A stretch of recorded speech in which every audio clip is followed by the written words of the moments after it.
Welcome to tonight's talk. So let us continue our learning on the uptake on the hostile sutta.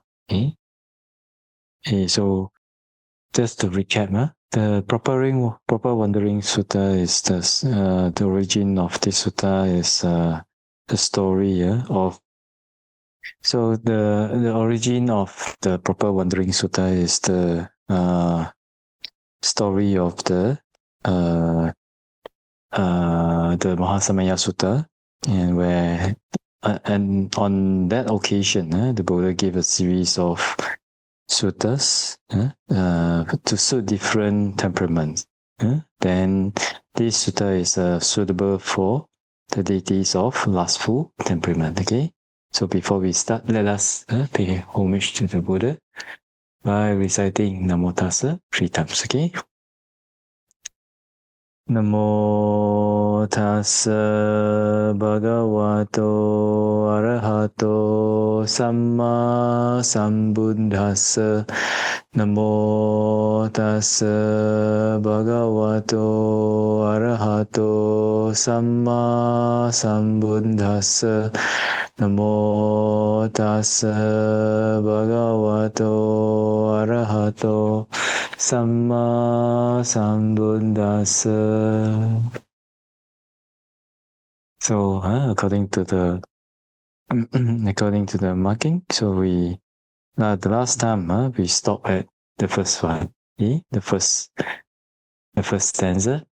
So the story was that the Buddha created another mind-made Buddha, and then after that, let the mind-made Buddha ask our Gautama Buddha some questions. Okay, so the question was, I asked the Muni, one of abundant wisdom, who has crossed over, gone beyond, attained Nibbana, inwardly firm, having renounced the home life and discarded sensual pleasures.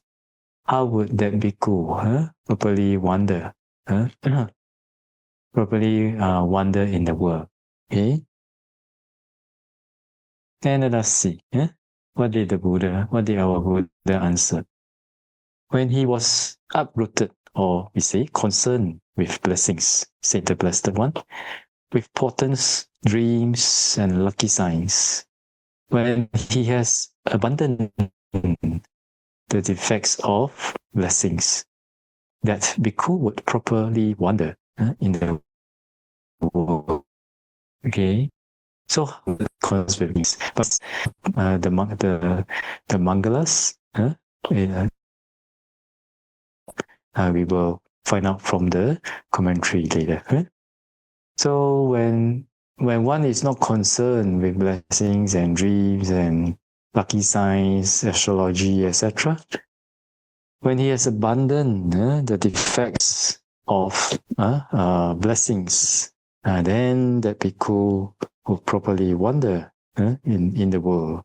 Okay, like that. So let us see what the Buddha says about this. Okay, what the commentary has to say about this. So the commentary says, since no one wanders properly in the world without having attained the destructions of the defilements. So after the Buddha comprehended the entire crowd, the whole crowd of deities attending there. So by way of their temperament, etc., so the Buddhas spoke 15 verses, starting with this verse. Okay? And he spoke the verses showing the Arahant's practice going up to Arahantship. So the first one is this blessings. So what kind of blessings are these? Anything that it is actually anything that is considered a blessing other than the blessings in the which was related in the Mangala Sutta. So those in the Mangala Sutta, those blessings in the Mangala Sutta, they are still okay. But those outside, for example, if you put some kind of flowers over your head, or put a garland of flowers over your neck, this kind of or if you before you go out, you knock on the door 3 times, or you stomp on the floor 3 times, then it's blessing. This kind of blessings, one has to be uprooted and not concerned with this kind of blessings. Okay, so potence. Potence means like shooting stars, auroras. Aurora means something like northern light, something like that. And so forth will bring such and such a result, etc. Okay, so dreams, interpretation of dreams.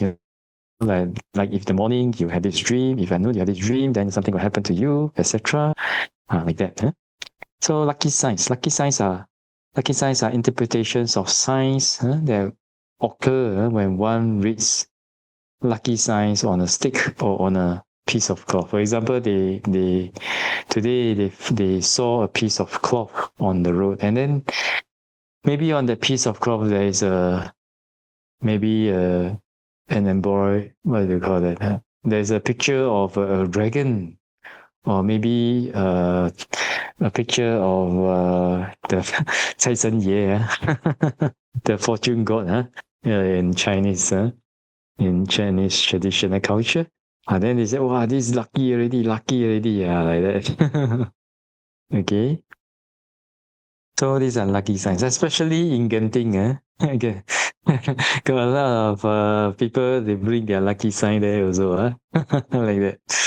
Outside casinos, like that.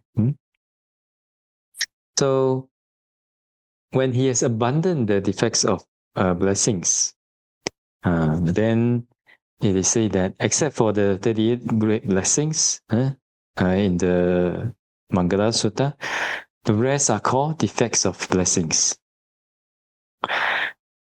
So those whose blessings have been uprooted means those who have abandoned the defects of blessings. That means they are not concerned with the other blessings anymore, other than the blessings in the Mangala Sutta. Okay. Why? Because one has achieved the noble path. When one achieves the noble path and fruition, so the noble one does not rely on the belief that, purity is to be attained by blessings, etc. So with this kind of attainment and with this kind of behavior, so the bhikkhu will properly wander in the world. So the arahant will properly wander in the world, untainted by the world. So for this, actually, when one has attained the first path and fruition, sotapanna, path and fruition, so one would have cut off the attachment to rites and rituals. Okay, so they will no longer actually the first path and fruition, not believe that anything other than the noble eightfold path and all wholesome dhammas, according to taught by the Buddha. All things other than those will lead to nibbana. Okay? So when they believe, when they really understand for themselves like that defilement has been cut off at the root, then they will fulfill this they will fulfill this quality already. But actually, arahant also even more higher purity lah. Anyway, so we were talking about verse 360. So actually, with the attainment of arahantship, one will have already abandoned that kind of attachment to rites and rituals already, and believing that those certain rites and rituals will lead to purity. No more already. They will have gone on the right. Truly, not only believe, but they really lived out that the Buddha taught and really heading to hardship. So that is one way that we can check whether your attainment is true or not true. Like that. Then the next one, Buddha says, because is human and celestial, having transcended existence, having in the world. Okay. So lastly, knowledge of the non-returner, that means the third stage of enlightenment. Then he should remove the lust for human and celestial strengths of sensual pleasures. So non-return. So the anagamis, they never return to the sensual realm after their death. They will be reborn in the pure abodes, which is in the Brahma realms. Okay, having transcended existence, having penetrated the Dhamma, he will properly wander in the world. So this means that after one has removed lust in such a way, by the path of arahantship, one penetrates the Dhamma, consisting in the four truths, and then completing the breakthrough of full understanding, etc. So by this practice, one would have transcended all existence. So, and that is why when one penetrates the Dhamma up to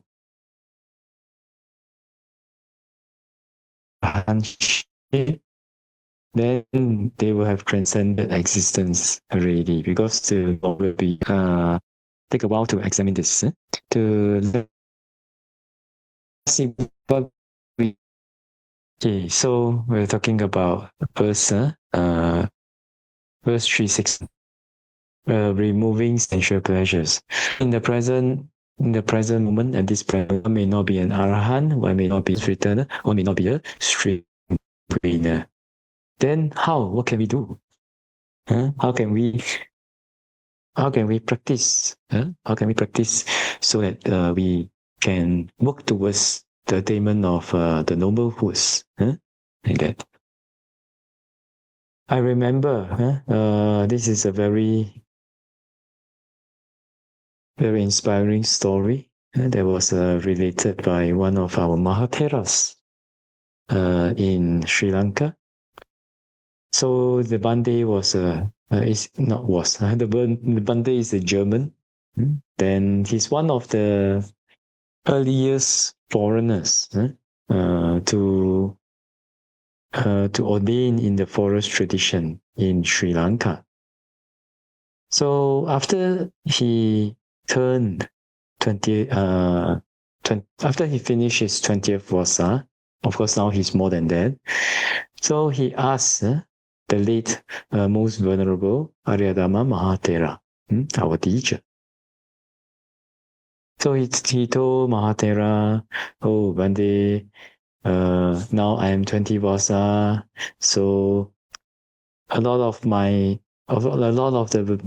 bhikkhus who have ordained with me, some of them have disrobed, some of them have died, some of them are still in the robes, and also our supporters, some are still alive, some have passed away, etc." So he posed this question to the late most venerable Aryadhamma Mahathera. He asked our Mahathera, "So I ask here, Mahathera, so how can I continue to preserve this holy life? How can I be a monk for a long time?" Okay. So our Mahathera, being the kind and very merciful person that he was, and always is during this life. So he laughed and he said, "Oh, Awuso means my friend. Oh, Awuso, you must understand that I have practiced Asubha meditation for 54 years already. So already Mahatera at that time already, I think probably 40 over, 50 over basa. And when he said that, he practiced Asubha meditation every day, daily, for 54 years already. Like that. So in the present era, if one does not want to be tortured by by the temptations for sensual pleasures, then one should try to practice Asubha meditation. Okay? But because of the nature of the meditation, it is better to practice under the advice and care of an experienced teacher. Okay? Because it involves looking at the reality of life, our body. So our body, we may contemplate Asubha through the 32 parts of the body: head, hair, body hair, teeth, nails, skin, etc. So one has to contemplate on the different parts of the body, and see, you see a person very beautiful or very handsome, beautiful for the woman, handsome for the guy. So where exactly is that handsome? Why are they handsome? If you take out the parts, part by part, take out and put it on the table, line it up on the table, and examine one by one. Is the heart, the part that's pumping there, pumping blood, pumping blood, expanding and shrinking, expanding and shrinking. Is that really beautiful? Is that really handsome? And the liver, sometimes people have a fatty liver. So is it really beautiful? And the lungs, if those who are smokers, their lungs may be in dark colors. It may be black. Is it really beautiful? And not to mention all the feces and the urine and bowel juice and all that. So when we examine like that, then we understand, this person, so-called person, that we know is actually made out of this. Wow, where is the beauty? Where is the beauty? Actually, not easy to find beauty in the body, actually. Then, when one practice like that, I mean now when one practice like that, contemplate, just quoting an example, but if you guys want to practice, please find an experienced teacher, okay? So when one contemplates like that, head, hair, body hair, like that, 32 parts of body, continuously again and again contemplate and like that, then gradually they may be able to discern the 32 parts of body in their own body, and the 32 parts of body and in the external, that means outside beings. Then, when a practitioner, he practices like that, when they see a woman, when a monk sees a woman, or when a woman sees a man, like that, and then they immediately they don't pay attention to the image of that object, which is the male or female. Instead, they pay attention to the 32 parts of the body and contemplating as repulsive, dirty, not beautiful, actually not so beautiful, like that. And then it's not like hypnotizing yourself, like that. But really, they examine, hey, okay lah, I got beautiful woman, beautiful or handsome man. Okay, you examine their heart lah. Oh, their heart got beautiful meh? And then you examine their intestines, examine their feces inside the intestines. Very got beautiful. Like that. So when you take the focus of the attention from that image, from that total image to the reality, which is the 32 parts of the body, then we understand that, hey, actually also not so beautiful, right? Because, if it is really beautiful, if it is really beautiful, then the sense of it being beautiful shouldn't change when you change your focal, when you change your attention from beautiful to 30, right? Because something that's beautiful will be beautiful no matter how you look at it, right? But actually no, cannot withstand the test of the attention. Wise attention. So especially for monks and nuns and yogis who practice meditation intensively, or just monks and nuns, even doing pariyatti every day, if they contemplate about asubha, repulsive meditation, or even just contemplating about it. Maybe they cannot discern the 32 parts of body, but they contemplate about it, they understand it, and then they try to practice it again and again, every day. Then they will find that, oh, even though they may not reach, but their hearts, their mind will be so cool. Very, very cool. They will not be easily stirred up by images or sightings or interactions with the opposite sex. So this is how a monastic or a yogi can maintain their sanity and maintain their mind whenever they meet up with beings of the opposite sex or any sex that attracts you. Doesn't matter whether you're lesbian. If you just really contemplate on 32 parts of soldier skin, fat, blood vessels, etc. Of course, blood vessel is not in the 32 parts of body, but blood is, flesh, flesh means like muscles, etc. So just there.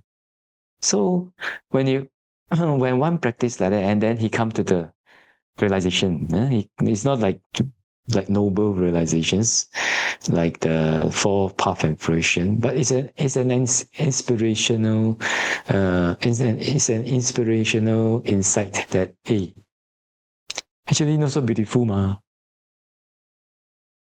just flesh and fat and skin and all the organs inside. Where got beautiful? So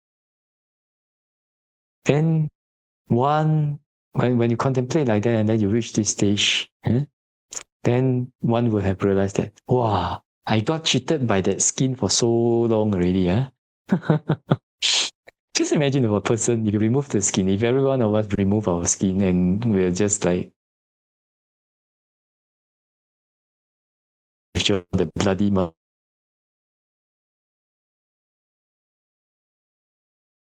and fat exposed, where got beautiful?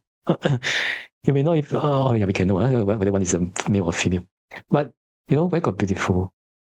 Then we know that, we got cheated by this, we got cheated by this lust and this skin for so long already.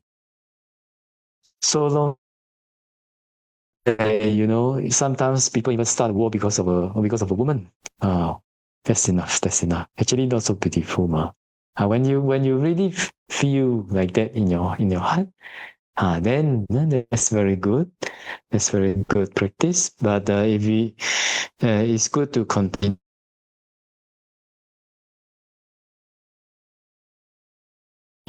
Then sometimes we may even fall back. Sometimes the raga, the lust, because of lust, because of lust, the the temptation and the feeling of temptations and lust may arise again, because it's natural, because we are not anagamis, we are not arahants. But to a very great extent, it reduces the discomfort of the discomfort of lust and the temptations of sensual pleasures already. Like that. So this is what we can do now, actually. And especially for practitioners, practicing this is very, very important. Very, very important. So like what Mahatera said, you should try to practice every day. Yeah, every day and every day. Maybe you may practice for another 30, 40, 50, 60 years. And that is actually very good parami for us. If we do not attain path and fruition this life, then at least it is very good parami for us, very good karma for us to attain path and fruition in the future, like that. So other than 32 parts of body, there's also the 9 types of nine contemplations on the corpse in the cemetery. It's different stages of decomposition, and that one is even more graphic. So if one wants to do that, they can also do that. So wherever the practitioner, even without path and fruition, even without jhana, one should try to practice this, and maybe can visualize when they go out to the Vilayapata, when they see anyone, any being, they should immediately contemplate that as 32 parts of body automatically. Automatically means this kind of contemplation has already been embedded in our mind as a habit. Then if you do that, then one can be very, very peaceful. One really feels the coolness of the heart that is free from the fires of lust and the temptations and resisting temptation. Actually, not so suffering, less suffering.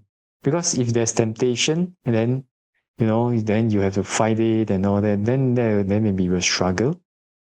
But if not, if you have already practiced until your mind is very cool and lust and the defilements of lust does not arise so strongly or so frequently, then most of the time we are living in a very cool and very peaceful mind state. That's very wonderful for practice.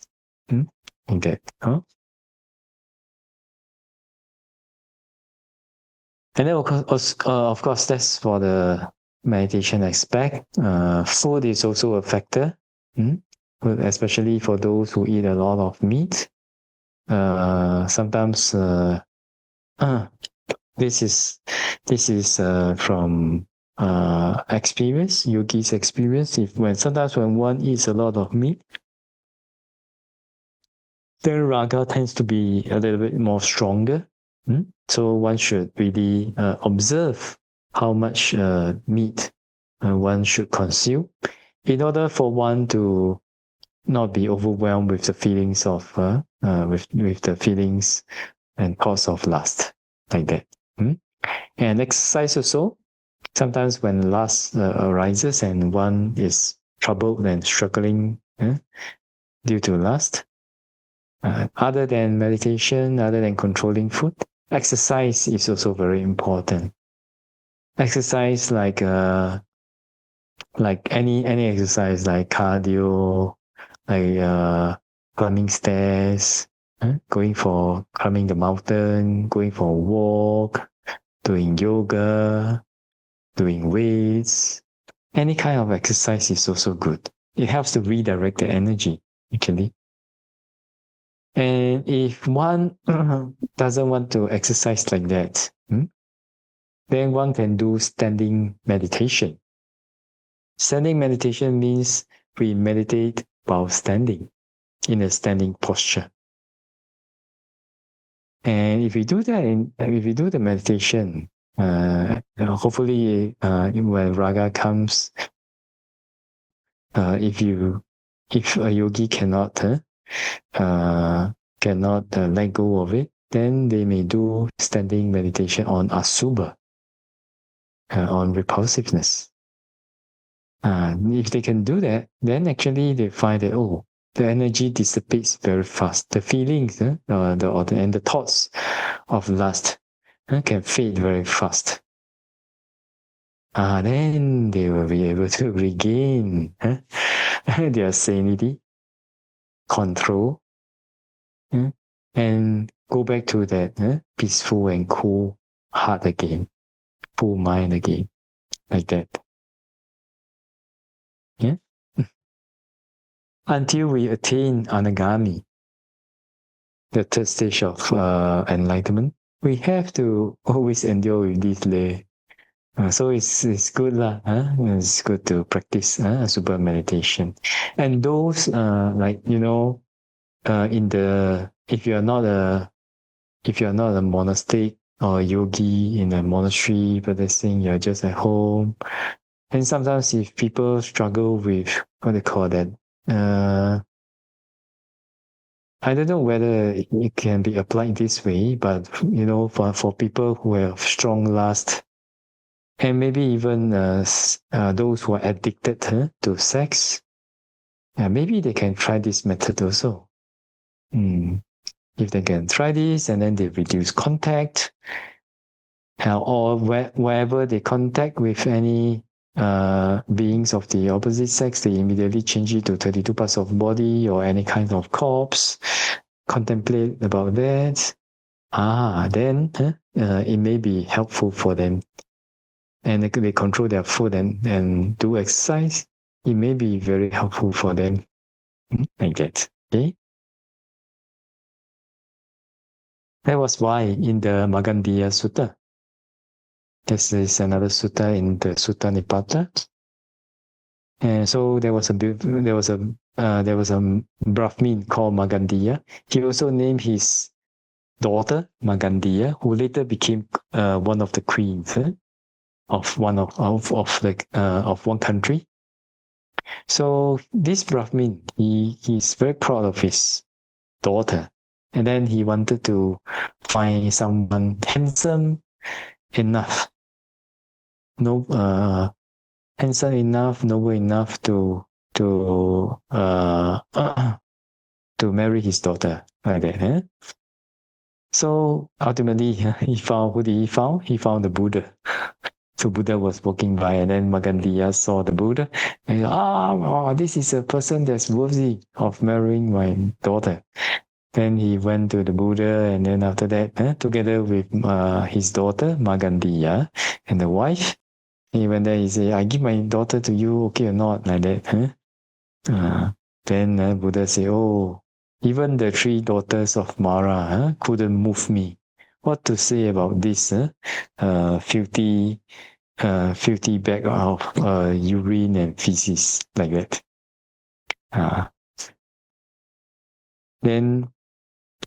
And because of that, the Magandiya, who later became Queen Magandiya, she bore this grudge, and then after that tried to do bad things to the Buddha's disciples and all that, but ultimately she destroyed herself with her own unwholesome actions.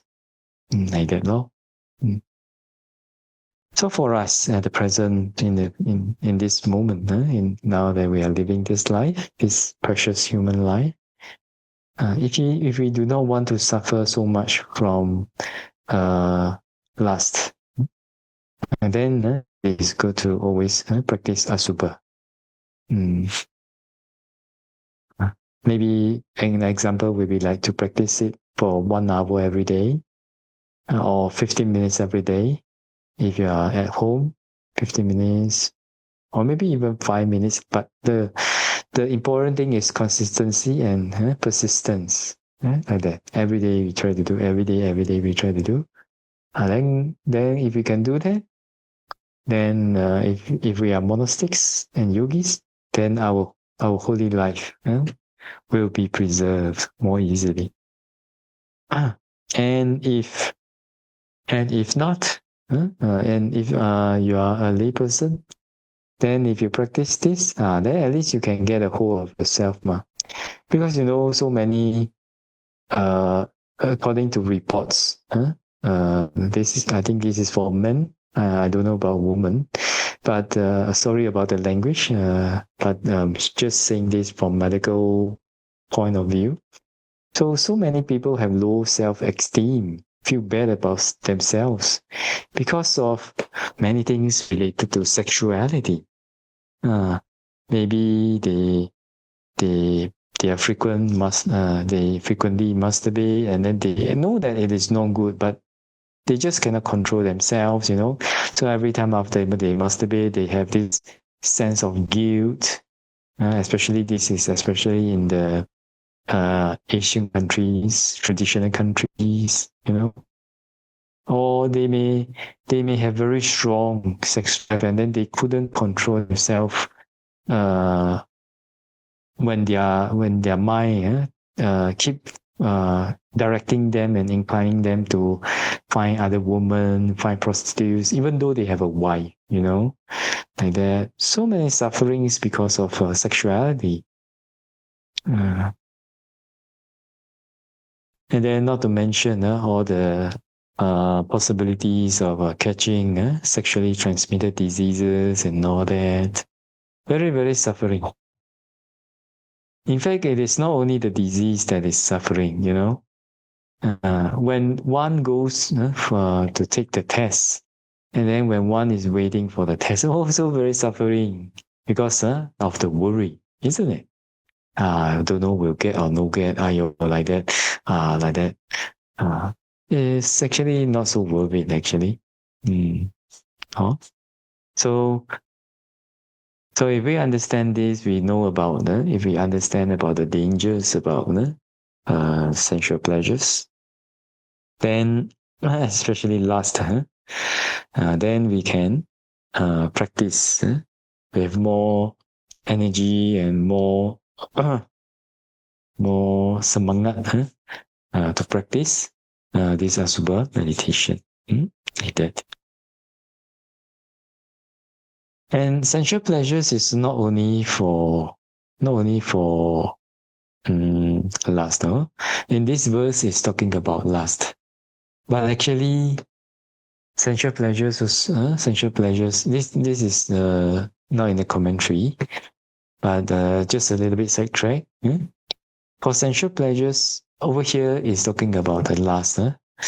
For sexual pleasures, for sexuality, or for human and celestial trends of sensual pleasures. Then sensual pleasures also covers the good things that we see, the good things that we hear, the good smell that we smell, the good taste that we eat, and then after that, the good contact that good tangible objects that we get in contact when we touch them, that means the sensual pleasures derive from the five senses, like that. As practitioners, as disciples of the Buddha, actually what the Buddha pointed out to us is that there are happiness that is higher than the pleasures of the five senses. You see, the happiness that we get from the five senses. Maybe you like to eat Hainan chicken rice, or Hainanese chicken rice balls. If you're in Malacca, if we ask you to eat every day, breakfast, lunch, and dinner, every day, then one, I think generally one would be very sick and may feel very disgusted with Hainanese chicken rice balls on the 7th day or maybe on the 14th day, if they eat it straight like that, So this kind of pleasures actually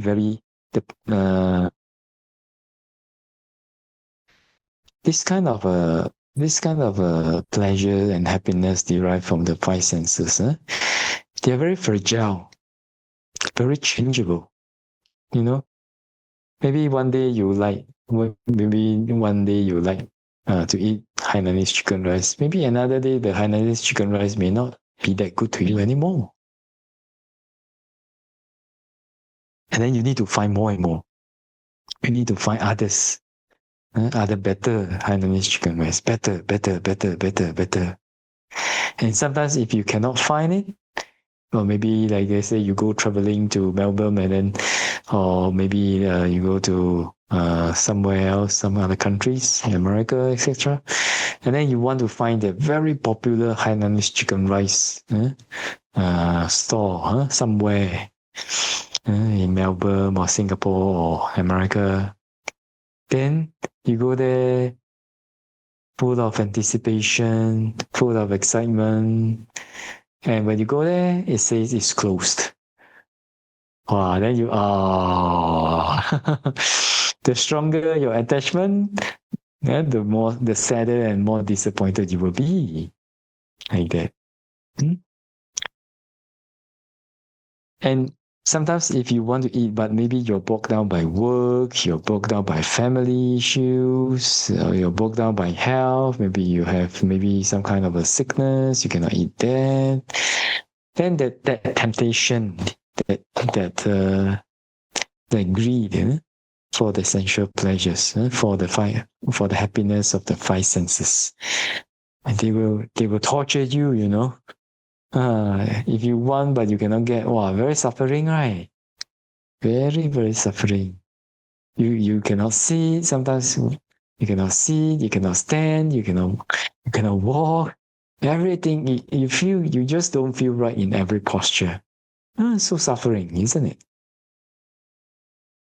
So that is why when we are practicing the Dhamma, we should try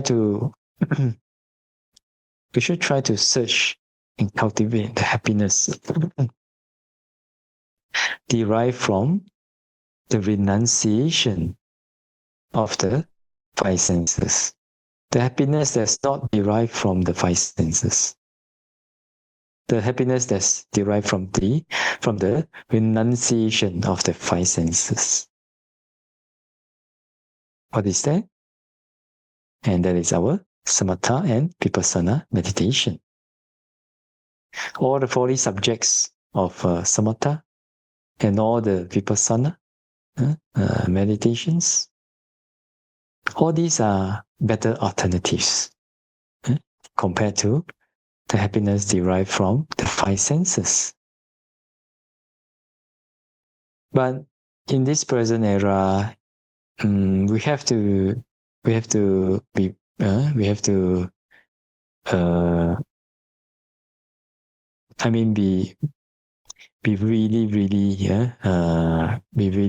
how to say, really look at the truth, and you can say that now it's actually not so easy, isn't it? Because the temptations of the phone is everywhere, like that. Hopefully the monasteries that we stay in at least have some restraint. If you are restrained by your monastery to hand over your phone, that is one of the, I think if there's a 38 verse, if the Buddha were here, no, I shouldn't say that, but I think it will be one of the blessings in the world with me. But that's just a personal opinion. I'm not the Buddha. We cannot say that. But I think it would be a blessing because one will be able to be free from the greed of the phone or the internet or social media, like that. Of course, that's just personal opinion. But if you really want to practice some time vipassana meditation, it's very, very essential for one to really let go of the phone, let go of the internet, let go of sometimes communication. Because when we meditate, there may be sometimes there may be little obstacles, there may be many obstacles, but as long as there's variable, as long as there's contact with the five senses, then changes can happen anywhere, anytime, So like example, if one is still holding on to the phone while practicing meditation, we also meet with this kind of meditators. We ask them to hand over their phones. Then they give you an iPhone 6 or iPhone 4. Now, in this present era, and it's a true story, So, so what do? They usually give you this very, very old phone, and then they keep their own phone with them, So, I already give you my phone. But they didn't give all their phones, So we also met up with things like that. Then in this era, who use iPhone 4? So when they give us, then we kind of like, okay, who? Sometimes if things get more complicated, then we will question them hey, do you keep another phone with you or not? Like that. Or if people see them using, we question them and then ask them to hand over their phone, and then they hand over very angrily and reluctantly, like that. It's like I'm very like I really want to control you, and I get a kick out of controlling you and taking away your phone like that. Bo liao meh? Who want to do that? Do you think people enjoy this kind of thing? Hey, hand over your phone. Being the bad person? No ma. Right. If we are good, we are really concentrating on our own practice, who want to care whether you have phone or not? But it's because the phone, we understand that the phone is such a distraction for meditation.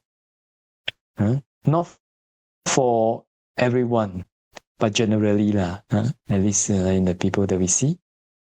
So that's why we ask people to hand over their phones like that.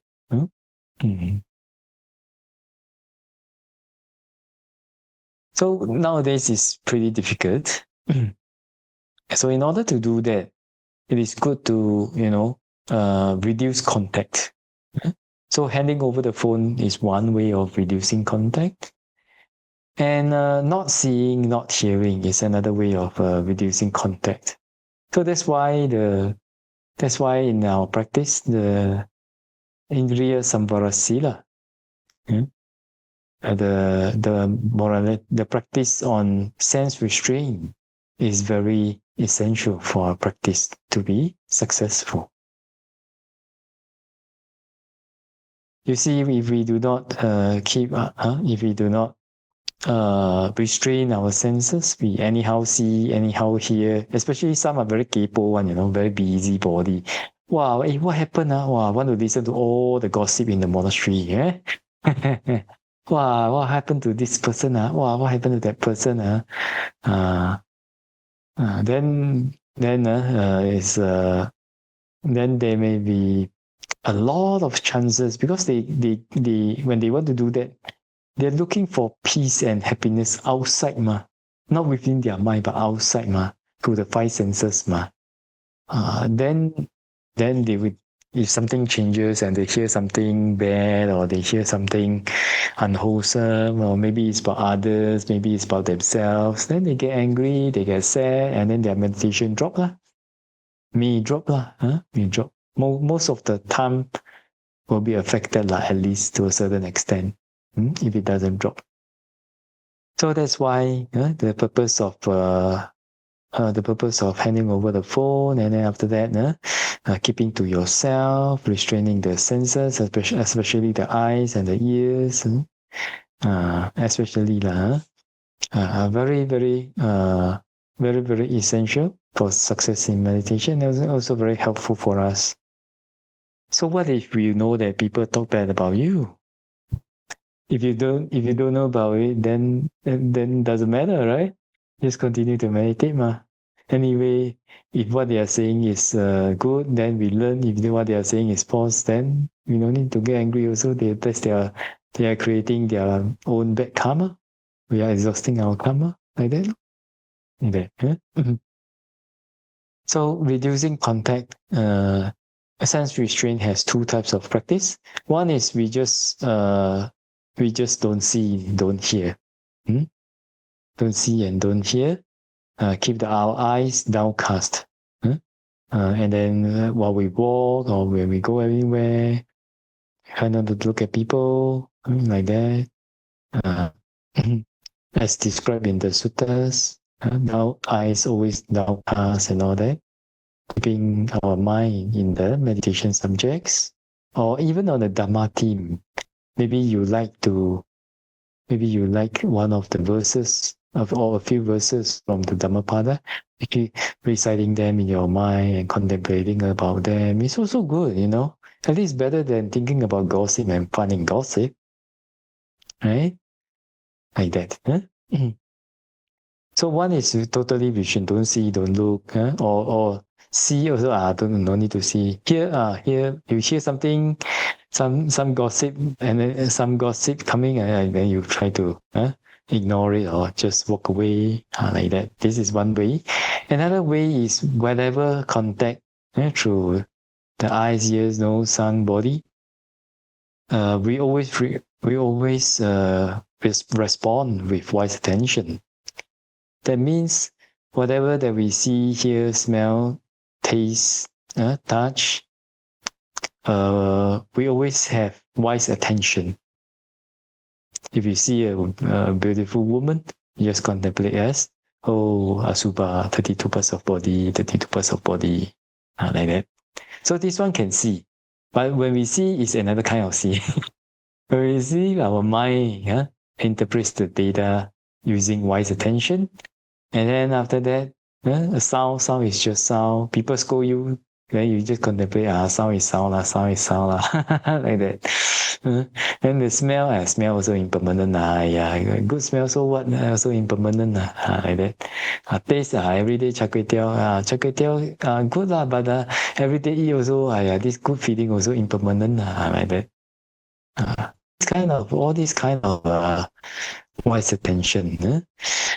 So that defilements do not arise whenever we get into contact with sense objects, like that. So this is another type of sense restraint. Okay, two types. So the yogi has to test for themselves which one is more helpful for them, and which one is easier to develop for them. Or sometimes it is not easy to develop, but it is helpful for them. So they have to properly develop it. Go ahead and develop it, like that. Yeah, especially those who habitually want to find happiness in the realm of the five senses. Then this one we really have to practice sense restraint. Don't need to see so much, don't need to hear so much, like that. And sometimes even changing the inclination of the mind. If we do not change the inclination of the mind to always seek happiness within Dhamma, then our mind will always want to flow outside. And if we do not experience the happiness of Dhamma, then mind tends to be like that. Why? Because the mind also wants happiness, So if when the mind wants happiness, okay, then but the mind cannot experience happiness through Dhamma, then they may always the mind may incline towards looking for happiness outside. And And an example of this, okay, sorry for the English. And an example of this is, some people when listening to Dhamma talk, actually many people that I know of, when listening to Dhamma talks, they do not look inside. When they get the data, they do not look inside their mind, check their mind, reflect their mind, thinking, oh, do I have this quality? If I have this quality, I must change. I must try to develop wholesome habits. I must try to overcome this. No. Recently, I found out that many listeners, when they listen to Dhamma, they only thinking about, Bante talking about who lah, what happened lah. Bante must be talking about this person, that person lah. Bante say this is because of this person, that person lah. Always looking outside, And they never reflect on themselves. So actually, sometimes the talk is for them, but instead they do not get the benefit. And instead, their mind works in a way that this kind of busybody mind. And after that, their mind works in a way that they direct the thing outside to others. Bante talking about that person lah. Bante talking about that. Bante is talking about you. Then sometimes they even confront the other person. Use the Dhamma to confront the other person. Hey, Bante, yesterday night talking about you. You better be careful. Walao. Headache lah, like that. So don't be like that. Don't be like that. Whenever we listen to Dhamma, let us use the Dhamma and reflect on ourselves. That is the safest, okay? Because the Buddha said we are not in a position to judge others. But sometimes, if you are a teacher or if you are in the management role, sometimes no choice, okay? If not, how can you make decisions sometimes, isn't it? We need to make decisions based on our understanding of people, like that. Okay, so to overcome sensual pleasures, to overcome the happiness of the five senses, we really need to develop the happiness derived from the renunciation of the five senses. So every day, spend some time to contemplate about the dangers of the happiness of the five senses. And then try to develop the happiness of the renunciation of the five senses, which is through Dhamma, through always contemplating about Dhamma qualities, Dhamma themes, meditation subjects in the mind, and then build up a refuge for us in our mind. Example of this would be like, when somebody asks me, sometimes like when you're interacting with people in the group and then they feel awkward, so then they don't like it, and then so actually I tell them, actually no need when you feel awkward in a group, then you just send loving kindness to everyone in the group. Or if they are in a group, they're talking about some things that does not interest you, then you don't have something to talk about that. Then you just abide in loving kindness. May I be happy, may they be happy, may they be free from danger, free from mental suffering, etc. This is how we use Dhamma. At least at that level. Like that. Okay. So we have to replace one, because our mind always wants happiness.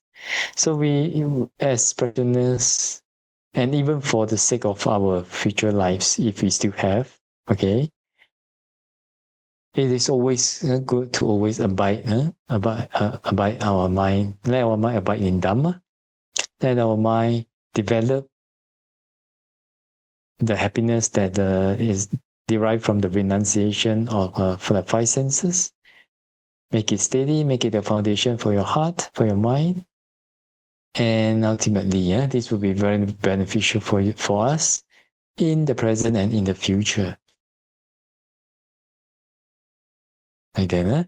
And then with that, we can gradually, hopefully, let all that be supporting karma for attainment of arahantship, and also to practice asubha every day, at least some kind of a contemplation every day under an experienced teacher. Under an experienced teacher, then it is better. And with that, we can really experience, even if you don't have jhana, but you may be able to experience a certain level of happiness that is derived from the Dhamma, derived from the enunciation of the five senses. And hopefully, for all those who are continuing to practice for the attainment of a samadhi or vipassana or path, fruition and nibbana, hopefully we will be able to practice all these wonderful things, develop all these wonderful qualities, and then ultimately be happy with our holy life, and then ultimately be able to be free from all sufferings, be able to totally purify our mind. And may the Triple Gem bless all of us to be able to attain path, fruition, and nibbana as soon as possible. Okay, that's the talk for today. Sadhu, sadhu, sadhu. Okay, so let's share merits.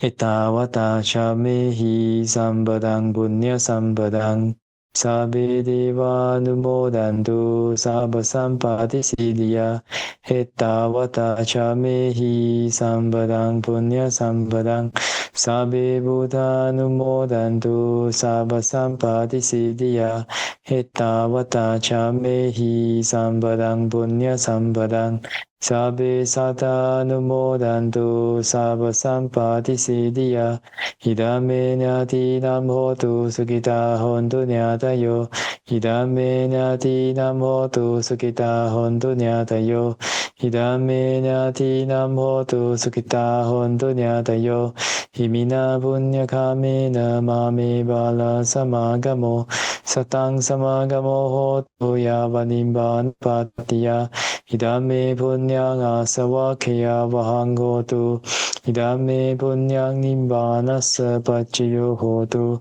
Mama punya bagang sabba satanang bhajemi Te sabe me samam punya bagang labantu Sadhu, sadhu, sadhu. Okay, that's all for today. We sure that we will peaceful and happy.